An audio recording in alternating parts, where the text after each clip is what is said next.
it could be finances, whatever the issue is. It could be your education, your career. It could be things around emotional intelligence, resilience, whatever it is. The goal is simple.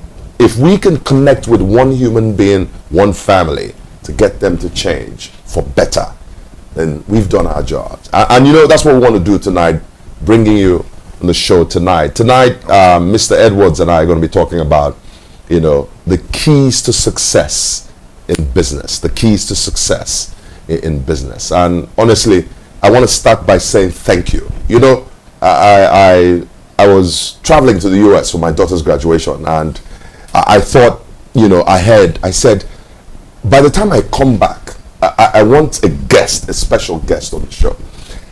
And let me tell you the truth. It's not because you're sitting.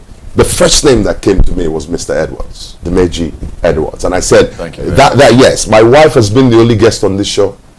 Really. Wow. When I was in the US, my business partner, Dr. Maxwell Uba, took the show alone. Then the next week, my sister-in-law, Yvonne Anekwe, took the show alone, okay, not as guest, but my wife has been the only guest. So coming after the most important human being in my life. You can imagine, sir. Awesome. Awesome. Bringing Mr. Edwards next. That's a tough responsibility.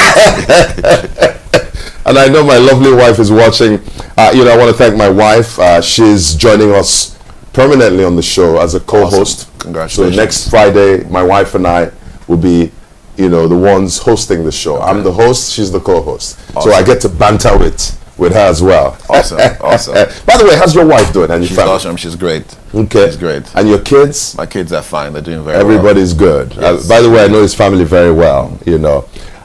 So tonight, we want to pick your brain. We want to pick your brain, sir.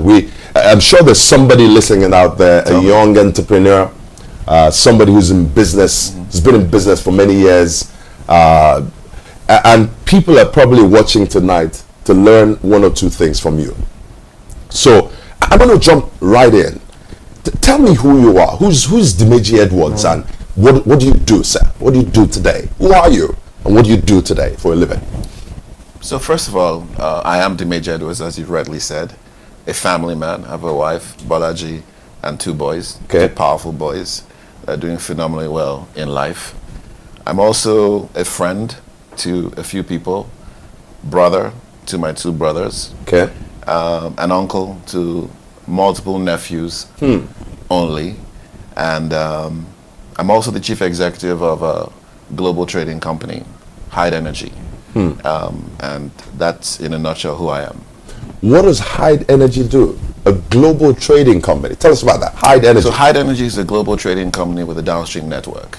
Okay. And what we do essentially is move energy around the globe. And that could be in form of gasoline, crude oil, LPG, and so on and so forth. But why do we qualify it with having a downstream network? Is simply because when we started the company, we needed to create a short position in which we could trade into. Okay. And as a result, we had to build out a network so that whilst we supplied ourselves, we could also supply other people. And that's how we sort of grew the business and grew the company. So today, we have a few petrol stations scattered across the country.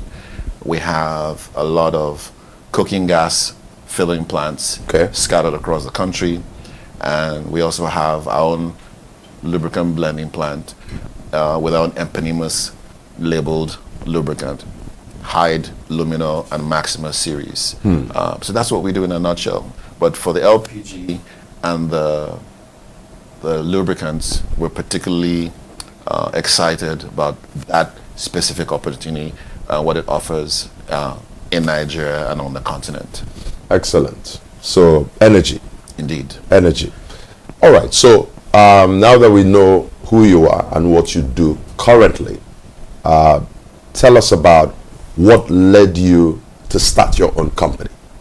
Because I guess you're the chief executive of this company. I am. You know, so at some point you decided, I'm going to go start my own company, right? Yes. So that journey, you know, tell us about that. Well, what led you to become, you know, a chief executive of a company, an entrepreneur, I would say, an owner?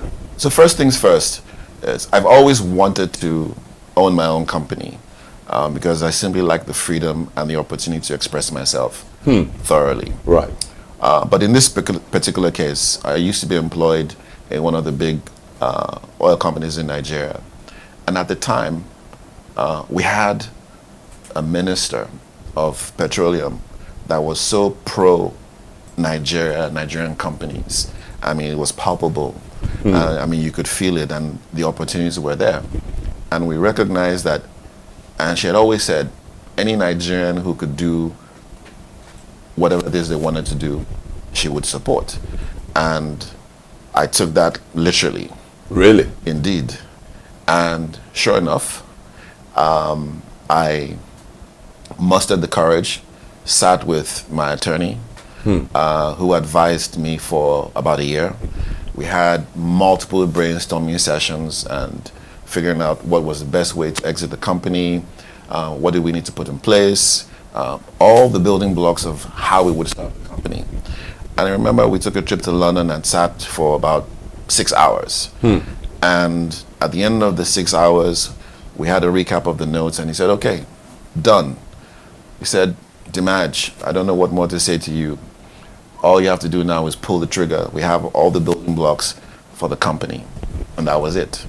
And the rest, I say, is history. History. So we pulled the trigger, and we started the company. I had 60 days gardening leave. And on November 1, 2012, Hyde Energy was formally born. And we took off, straight off from there. And at the end of that year, 60 days later, we had our first export contract from NMPC. So we did get the support that we thought we would get, and they came through. And 3 months later, with a zero balance sheet, we acquired a tank farm and terminal in Calabar, and we've built on that ever since. Wow, fantastic, fantastic. If you're just joining the show, I want to say good evening. My name is Chike Onyia. This is the Chike Onyia Speaks live talk show. My guest today is Oladimeji Edwards, Mr. Oladimeji Edwards, the CEO of Hyde Energy, right? A good friend of mine. Now, let me ask you. I've known you. I've seen you. In fact, when I met you, I thought you were at the top of your career, you know, and mentors to success in business. If somebody wants to succeed in business, right? How do you do that? Quite frankly, it's an endless list of things that make people successful, and not one thing in particular, but several things at the same time. And everybody knows with buzzwords like discipline, opportunity, thinking through the project, and so on. And I think those are the things that really make for a successful business. First of all, you have to be focused. You have to be clear in your mind of what you want to do and what service you want to provide. And we all know the cliche things about making your customer happy and all these things. But while that is true, everybody needs to find their sweet spot, regardless of what job you're doing. Right. And every business can be successful, but you have to be able to think about it in scale, and you also have to be sure that it's something that you love to do, that you wake up in the morning to do happily. Right. Those for me are the keys for success. But most importantly, one of the biggest elements for me, especially in a country like this, is discipline to wake up to your vision every day, discipline to stick with the program and tweak and adapt to it regardless of the circumstance or what is thrown at you. Right. Discipline to manage your people and opportunities, internal and external. The discipline not to lose your cool when you're completely out of your mind and people are making you go bananas. Wow. Yes, it's. Oh my gosh. You have to have that discipline. Wow, making you go bananas. We're going to open up the phone lines because I want to make this very interactive. Sure. I mean, in a moment we'll take a break and come back. We'll open up the phone line so our guests can call in and ask you questions. Sure. But before we take this break, I think it's important for our audience to know this. Looking back, your journey in success, can you highlight 2 or 3 challenges you've had. So the biggest challenges you've faced in business. You've told us about the discipline to focus, to wake up to a vision, to have a sweet spot, right? And to stay there, adapt and all that. Those are great. But sometimes people face challenges in business and they quit. So what have you faced? Top three, maybe. 1, 2, 3. Difficult. And, really, how did you get through it? I mean, in summary. There are no top three. There are challenges every day. Every day? Every day. I think since we started Hyde, we've had a few challenges. I think one of the biggest challenges we faced was during COVID. Oil prices collapsed. Our trader had booked a cargo of gasoline, 38,000 tons of gasoline loading out of BP in Lavera. And he hedged the cargo because it was a weekend, which was typically the disciplined thing to do, was to put a hedge on the cargo just in case the market had spiked the wrong way. Regretfully, it was not the right position to take because by Monday, the market kept on collapsing. But at that time, that wasn't a train smash. It was fine. We sailed the cargo into Nigeria. People were jumping up and down that oil prices had crashed and that they wanted the government to reflect that in the price. Understood. And that's when the problem started. So we already had this cargo, which now started looking very expensive in the market, right? Now, what does 38,000 metric tons look like? That was about $60 to $70 million worth of cargo, something like that. 60 to 70 million dollars. Yes. Of cargo. Of cargo. And the government dropped the price. Boom. So there we were staring at a loss right there and then. So before those prices crystallized, we tried to sell as much of the cargo as possible. And at one point in time, we shut down the taps and said, we'll hold.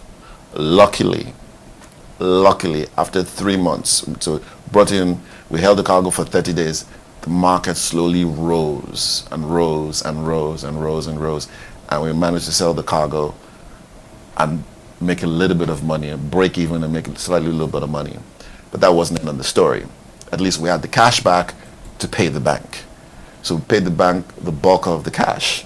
Then we had the secondary challenge of getting the dollars, buying the dollars. We had the Naira, now we had to buy the dollars. We couldn't buy the dollars. And every time we wanted to buy dollars, further devaluation, further devaluation, further devaluation. So whatever profits we had made, we had to plow back to pay for more expensive dollars. But at the end of the day, there was still a silver lining. Now, this was 2020. We did this transaction. We did not close out of this transaction until March 2023. And luckily, we managed to get the bank to take on the FX position from us and take it off us and close it at a price. Guess what happened 2 months later? What? When the new president was sworn in, they freed the FX market, and FX had moved from 450 to 900 or 1,000 naira to the dollar. Had we still had that position for whatever balance was, it would have been a disaster. So that was one of our biggest challenges, for sure. Wow. And I mean, what's the lesson there? If you're telling a businessman watching this, he's heard this story, but in his mind he's thinking, I'm not in oil and gas. Maybe I didn't even understand everything he said. The FX, this. I wish he could just tell me, what's the lesson? What do I take away from this story? It's a lesson of resilience. And my colleague, Ade Williams, would say, Dimash, you can't die before death. So you can't, sorry, repeat that. You can't die before death. You can't die before death. Yes. So I said, well, that's true. So we're still alive. So we're going to dig in our heels and weather this storm. And we did. So to succeed, you can hear Mr. Edwards. You can't die before death. You got to dig in and you can't quit. Can't quit. You can't quit. All right, we're going to take a break, a short break. And when we come back, Mr. Edwards is my special guest on the Chike Onyia Speaks Live talk show. Thank you so much for staying tuned with us. We'll be right back about 60 seconds or thereabout. Don't go anywhere. We'll be right back.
All right, welcome back and good evening from Lagos, Nigeria.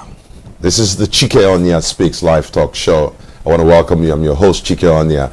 Sitting in with me today is special guest, Mr. Oladimeji Edwards, the Chief Executive of Hyde Energy. And you know, we were talking just before the break, in line with the topic for the show today, which is success in business. How do you become successful in business? I mean, I'm sure there are loads of books, articles that I've been reading about this, Mr. Edwards. But, you know, we're not talking about those books and articles today. We're talking about you and your own particular experience. In a moment, we're going to open up the phone lines to our callers, 091 6000 2661, 091 6000 2662. Those are the numbers to call locally. If you're calling from outside Nigeria, you can call the WhatsApp number 091 6000 2663. And you can call in to ask Mr. Edwards any question you want to ask him around business. So we were talking about the challenges you faced in business. And you said you face these challenges every day. You gave us an example of one particular one. And the lesson you drew from that, or the lesson you want us to take away from that. Tell us again, remind us. What's the lesson from that first example? It's resilience. You have to dig in your heels and stay in the fight, no matter how difficult the circumstances are. But resilience is not something people teach you formally. I mean, you went to school, I went to school. Did you ever take a course on resilience? I did not. So how are we supposed to learn resilience in business? How do we survive when things are going not so well? How do we do it? I mean, nobody taught us how to be resilient. So how did you develop that skill?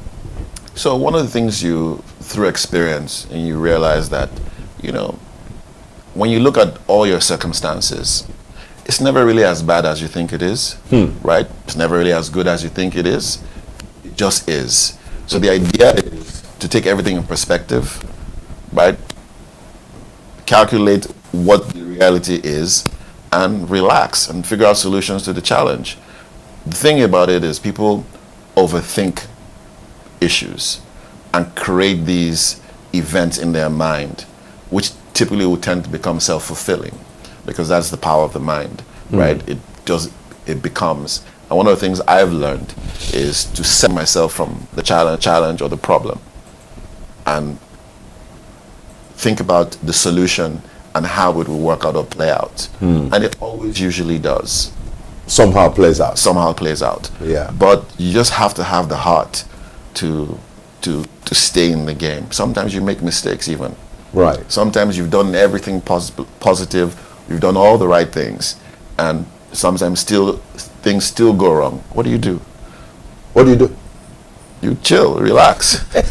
You can't kill yourself. You chill. Yes. You have to step back from the situation.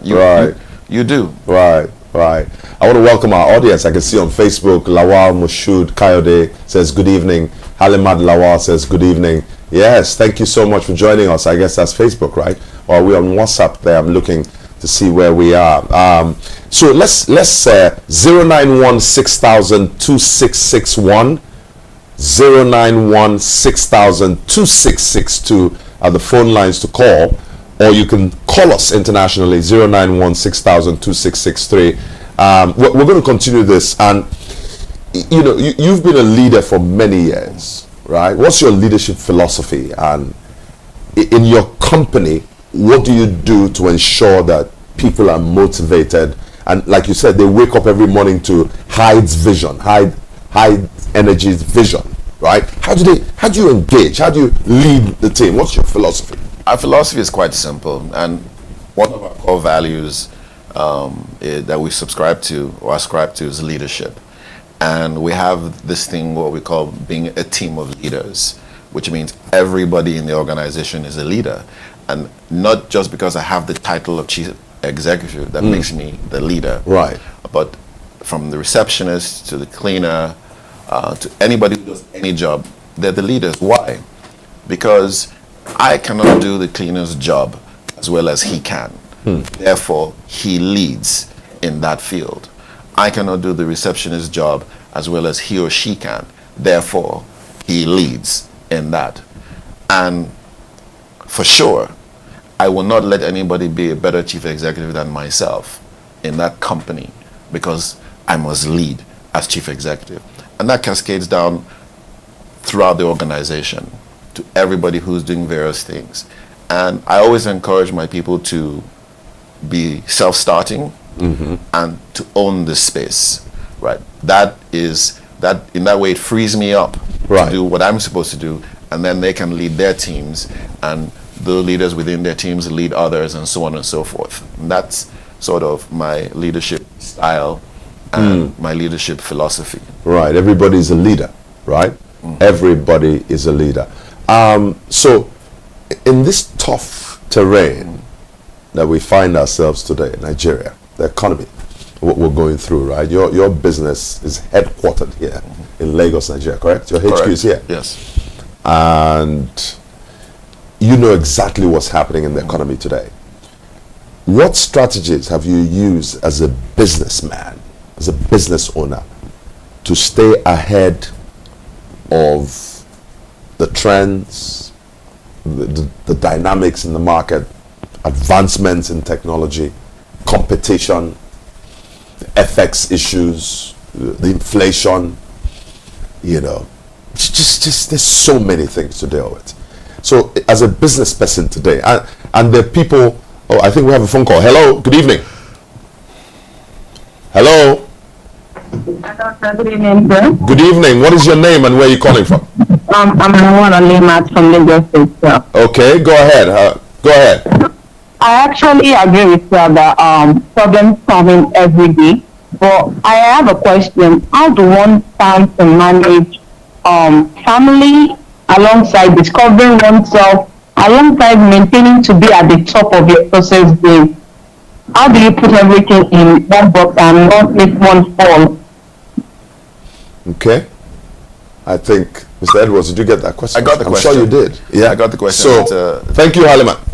It's a very powerful question, especially coming from a woman who has to look after the children, look after the house, and so on. One of the things I find is that women are some of the most resilient beings on the planet because by nature they're able to juggle all these types of things. But that is the work that is cut out for all family people, to be able to juggle everything and still maintain a positive track at work. Right. Sometimes people overthink being excellent and being at the top of your game.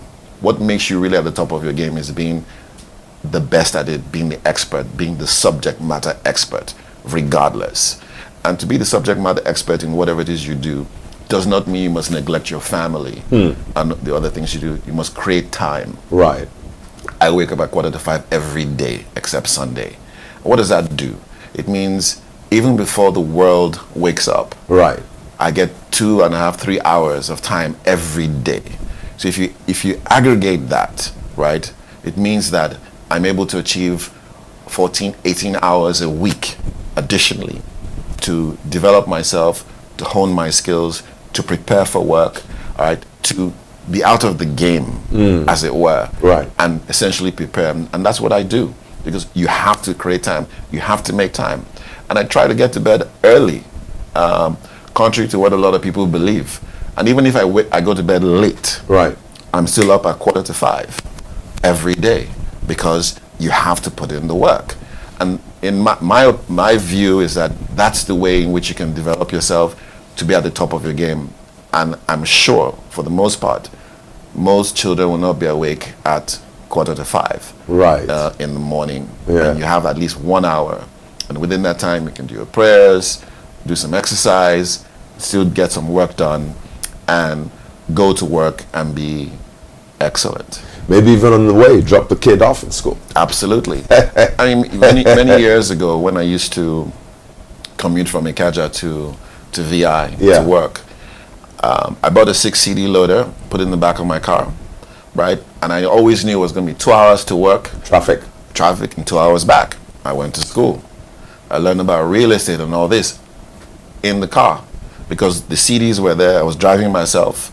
I didn't have a driver, deliberately, so that I could do this stuff freely, and did Understood. that. And eventually, when I got a driver, I'd sit at the back of the car and I'd read a book to, I'd read a book fro. So you're constantly developing yourself, no matter what. These days, you don't need a 6 CD loader. Nah. You just put in your headphones, Right. and you go to school. Right. Right. And I still do. I have Audible, which is run by Amazon, which are audiobooks, books on audio, and you can go to school, learn anything that you want, Right. to develop yourself, because you have to stay ahead of the game, regardless. Right. Right.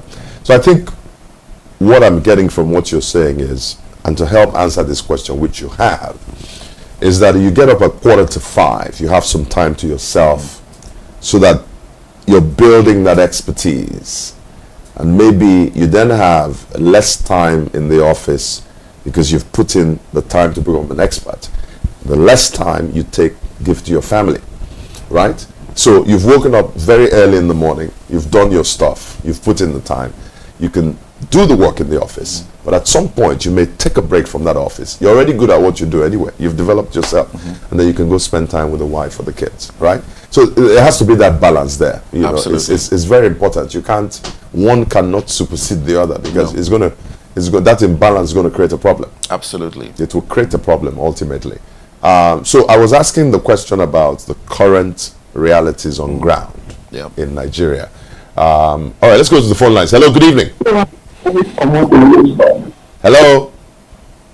when is the right time to leave my 9 to 5, to embark on being an entrepreneur? How do I get funding? Those are one of the few of the basic questions that especially the young ones they ask themselves. So Mr. Dimeji, can you please throw more light on that? My question is, number one, at what point do you realize it's time for me to leave my 9 to 5? Apart from what I love to do, what is the right business, to embark, some godfather, godmother packing with? So that's my question, sir. All right. Those are my questions. Nana for me, Keja. Thank you so much. Thank you. Awesome. and that is an evergreen question. It is. Right? Because we asked that question when we were young, right? In our 20s as well, where we're going to get financing from. Right. And looking back with 2020 vision, in hindsight, this is what I would say. Now that she knows she wants to be an entrepreneur, and she has a potential exit date, and there are also challenges with finance. First of all, it'll be difficult to be an entrepreneur if you don't have any cash to support yourself and your livelihood. So my suggestion would be, first things first, you need to now deliberately put away money aside to build a cash reserve for that day. What does the cash reserve do? It helps you prepare for opportunities when they come, right? And also, it gives you the idea that you have enough cash to survive for a period. So that is a must, right? You cannot start the entrepreneurship journey broke. That is number one. But also, as regards finance, right? Today, you can go and talk to somebody in the SME world who will teach you about finance. And these are one of the challenges of Africa, where we don't have this financial education of how to raise money or raise capital and do these things. But I would suggest, if you speak to these SME people, and they're mostly in the banks, they have a checklist of things that you need to do, or need to know, or need to have, right? And how to set up a company, the governance issues, having a tax ID, and so on and so forth. All these building blocks are the things that you need to do. When I started my business, even though I had been the chief executive of another business, I actually bought a book called Starting a Business for Dummies, right? I did. I mean, as funny as that sounds, I did buy that We book. all read those series, don't we? and it does exist. But back to the Nigerian reality, is that when you talk to the SME people, that will help. But also more importantly, you need to have a mastermind group, right? For me, I had my lawyer, I had my friend who's a finance guy, and I had different people around me where I could tap that knowledge free, right? Without having to pay for it, because it sets the foundation. And this famous lawyer I keep telling you about was the first one to tell me about structure, was first one to tell me about building the foundation for a corporate, right? And that's what we leveraged on. And I still use them to this very day. They are company secretaries, right? That's important. So you must learn how does a company or a corporate work. You start with that. Get your tax ID, and then you play with your idea. You are the only one who knows what ideas that you have. But I do know a friend of mine whose friend was working in a company, was laid off, and she started to bake. To bake. And believe it or not, she was paying herself a salary from her business, right? More than she was earning in the company in which she was working. And she was selling all her cakes on Instagram and all these new platforms that exist today. And for the young ones today, right, one thing I can tell you for free is that there is no better time in our history as a country and as a people that the young people have had it so easy. And what do I mean by that? And I say that deliberately and not to trivialize the difficulties in Nigeria. Sure. You have a device in your hand and you can send information and documents in nanoseconds. When we were in our 20s, we had to leave our house and go somewhere to make a phone call. We had to leave our house and go somewhere to send a fax. And all of this costs a lot of money, right? So if you made one international fax, your money is done, right? Or you have to send documents by post. Right. Then you have to have a PO box and all of these things, which were very difficult to have 30 years ago. But today, everything is within your device, and you can make sales and you can do transactions so easily. So I would explore that as a baseline, because you can market and do all these things on Instagram and get yourself well known. Ideas are peculiar or unique to individuals. Right. But that was just one example I gave. And then you yourself will know. When you start, and I suggest you start your business while you're still employed. And once you started building some momentum and cash is coming in, you're confident enough to step out, at which some point you must do, because you cannot serve two masters. And then you take it to the next level. Yeah. There are actually some companies that actually even encourage you to have multiple streams of income. You can work for them and run your own business, as long as you're not doing it during work hours. Absolutely. After work, you can run your own business, because they realize how difficult things are in the world today. People must have multiple streams of income. What do you think about that? Oh, I agree with 100%. Look, at the end of the day, in our organization, we measure performance. As long as we're seeing the numbers and people are delivering, we have no issues with whatever they do in their personal time. Right. Absolutely. Right? Right. And it means they're smart enough and sharp enough to make things happen. Right. Right? And we'll encourage them. Yeah, that makes sense. We have David Abiodun here. I think this is on WhatsApp. How have emerging IT trends impacted your business? How have they been beneficial? Additionally, how do you keep up to date with IT security advancements? IT is everything these days. We can't function without our platforms on IT. We have ERP systems. We have an IT company that supports our business. We're up to date.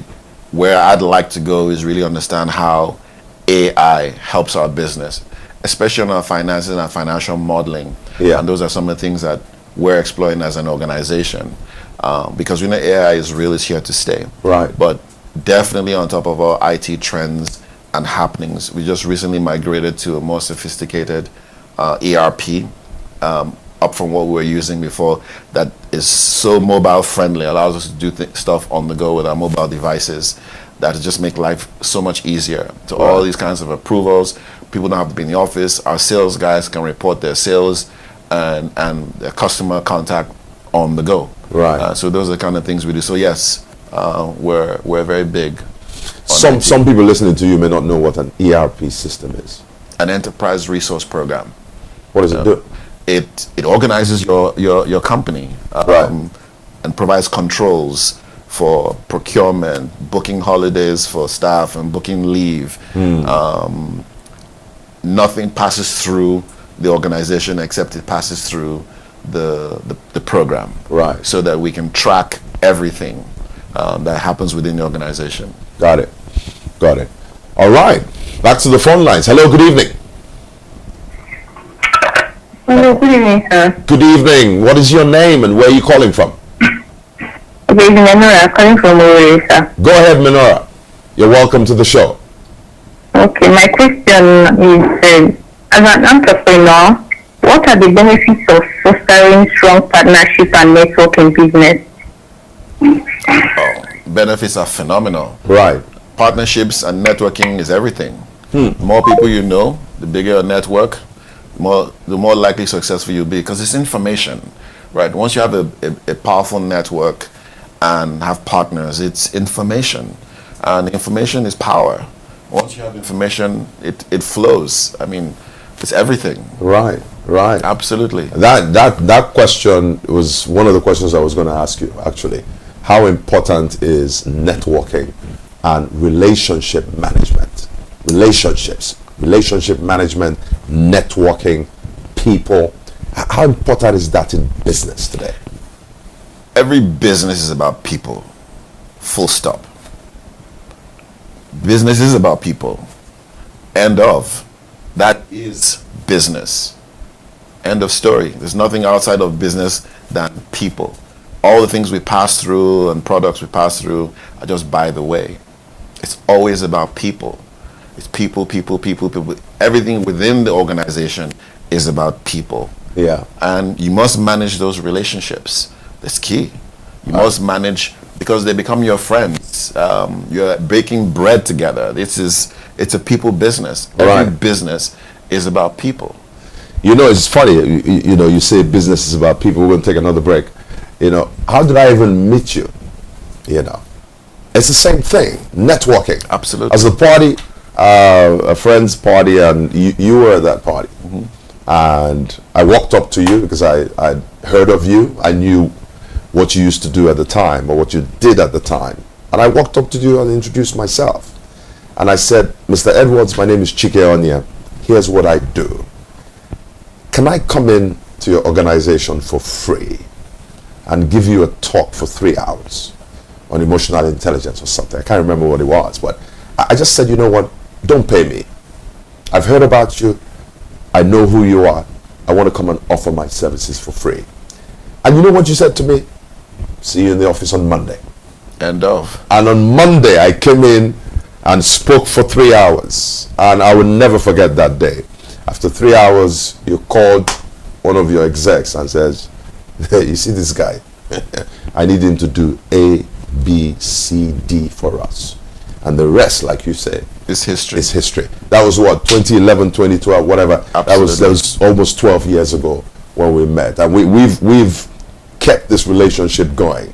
Even at Hyde, I've come back in there. Absolutely. You know, followed you all the way, you know, and maintain. And that's how you're on the show today. Thank you. If I didn't build that relationship and maintain the relationship with Mr. Edwards, I wouldn't have the guts to put you on the phone and say, Mr. Edwards, well, could you come to my show and be a guest? And that's why we're here. So I think that question is a fantastic question. Absolutely. And this is playing itself out. Absolutely. Right here. It's a people business. Right here. All right. Thank you. I know you guys have been hanging in and watching us as Chike Onyia Speaks live talk show. My special guest, my good friend, Mr. Oladimeji Edwards. We're going to take a break.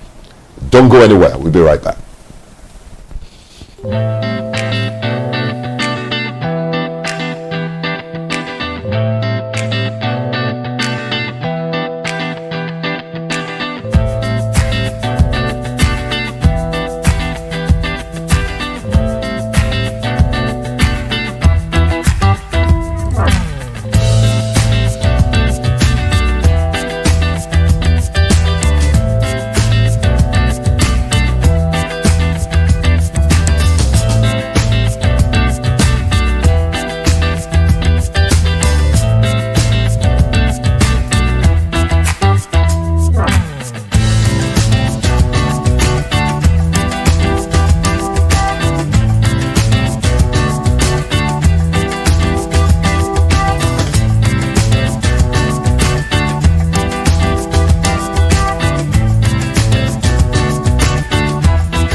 Back, Chike Onyia Speaks live talk show. Really, it's been a pleasure to have you on the show with us. You know, we want to take more of the phone calls. I'm sure people are really desirous of speaking to you today, asking their questions. 091-6000-2661, 091-6000-2662. Those are the local calls. And if you're calling from outside Nigeria, 091-6000-2663. Of course, on Facebook and YouTube, on our social media handles, you can leave a message. Let's go back to the phone lines and see whether anybody has a question. But whilst we wait I want to go back to that question I asked. The Nigerian economy today, how is Hyde Energy? What advice would you give? In fact, let me tell you this. A childhood friend of mine wrote me earlier today. Maybe he saw this thing coming up today with Mr. Edwards, and he says to me, my business is really struggling. Cash flows are not there. The raw materials that I need to do my business with, the inflation has gone up so much. I'm struggling. I'm going down. That's the economy today. And he says a lot of businesses around him are closing down. So what advice would you give an entrepreneur, a business person in this so difficult economy? It's tough to give advice in this difficult economy, quite frankly. We've taken a perspective on Nigeria as a whole, and it is very tough. And people are going to have to make some really, really hard decisions, and sometimes even jettison their current business disposition and do something else. But the way we've seen Nigeria or Africa as a continent as a whole, and I quote from one of the partners of PwC who had said at a training session which we had, or a strategy session which we had, and he said that Nigeria is the best opportunity on planet Earth, all right? Which means that you're going to have to look inwards. You're going to have to look at import substitution, right? And if you look at some of the big boys in this country who are doing phenomenal stuff with big factories, Dangote specifically, if you look at how his business model has changed over the last 2 decades, people forget he used to be a net importer of cement, sugar, and all these things. Today, that's not the case. He's a net exporter, right? How to get there is a completely different story, but that has to be the mindset, quite frankly, because as a nation of 210 million people, we cannot continue to depend on imports for the rest of our lives. That is just a fact. And that is an opportunity. It represents an opportunity. And the question is, why is it that people are not seeing themselves as being able to create their own products, right? And they only see themselves as only having to import products to meet the demand. We have to change that mindset. And that becomes a new business model. So the inflation is the inflation. The FX is the FX. But can anybody honestly and genuinely tell me, right, anybody who is even my age, right, who graduated from university in the late 80s or early 90s, right, whether they've ever really seen a significant revaluation of our currency against dollar since the 1980s? It has never really happened. No. Now, and the only one time it did happen in a small bandwidth was during the Obasanjo administration, where it was trailing between 116 and 111, right? So it would rally in that band. But at the same time, it was thought of as preposterous even that it was 100 naira to a dollar, right? But it's inevitable that we are at this point because we don't make anything. And that's the true challenge, right? Why aren't we asking ourselves those questions? It's just like, it's also funny, right? It's a challenge also that in 2024, even we still think it's important to send our children to go to school abroad to learn physics, chemistry, and biology. Really, it's preposterous, right? I'm guilty of it, no doubt. But when I think back, I said, really, is this really what we should be doing with our resources? Are you saying that if you, Chike Onyia, walked into a classroom to teach on something that will make sense? And for me, that's how we have to reorientate ourselves. But if we keep depending on how I have to go and buy raw materials from somewhere to make it here, it's a treadmill. Not saying that it's easy, Right. is what I'm saying, but I'm saying that there should be a paradigm shift in how we approach our business, how we approach our country. Right. When you look at the guy who did the Segi Gold, for example, people laughed at him and he struggled. Today, I mean, he's $200-300 million company, right? Import substitution, Right. right? People are doing agriculture, Presco. If you saw the results in the papers today, 24.5 billion in dividend, palm oil. Really? Palm oil. It's in the papers today. That's the dividend that was declared. So what are we really talking about?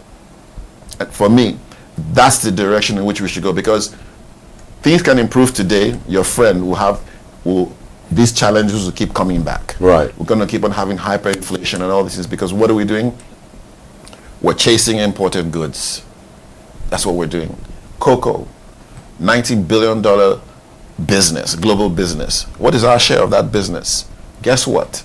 the only 3 countries in the world that produce cocoa: Cote d'Ivoire, Nigeria, and Ghana. What's our share of that $90 billion enterprise? Really, what is our share? Right? Not much. Not much. I get it. So that is how I'll answer that question. I cannot competently speak to you about how to solve problems with inflation and this and that, or what specific strategies to take. They're hard, right? It's tough. Right. All around. People want increased wages. They want this, they want that. Everybody wants something. Right. Right? And it's hard to give. At Hyde Energy, when we drive our salespeople harder, said, okay, you go harder. You go harder. And we enforce those deliverables. That's all we can do. Right. Right? Right. Right. We too are making some sort of an import substitution in our business as well. But it takes time. In the absence of that, we just have to survive.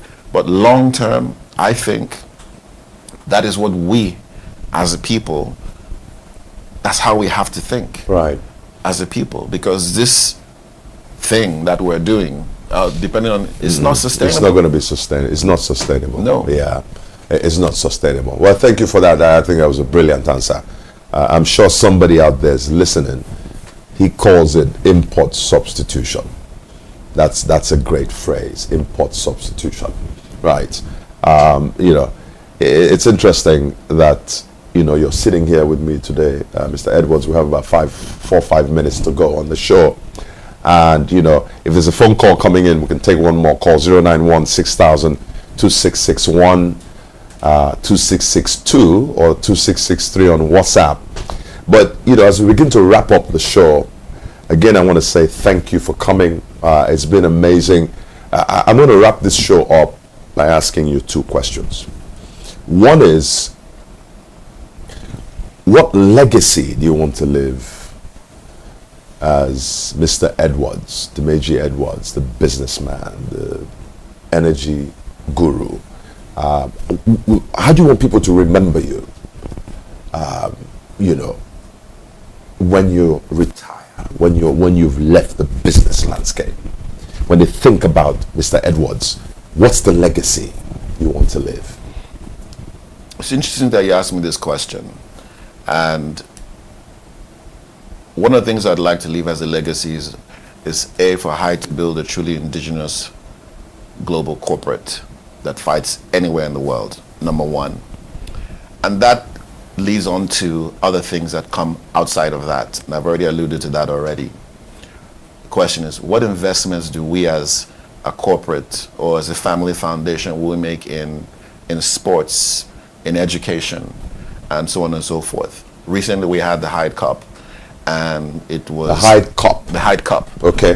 Football? Football tournament. It was a 7-week football extravaganza, and it was with our partners, the mechanics. Yeah, you guys, sorry to interrupt, you were in the newspapers this week. Absolutely. I actually saw you in Punch newspaper. Absolutely. We've been in the press all week. All week? Yes. Tell us about that, just quickly. We had a phenomenal football extravaganza, and one of the things we saw was that we had all these young mechanics who are super talented, right?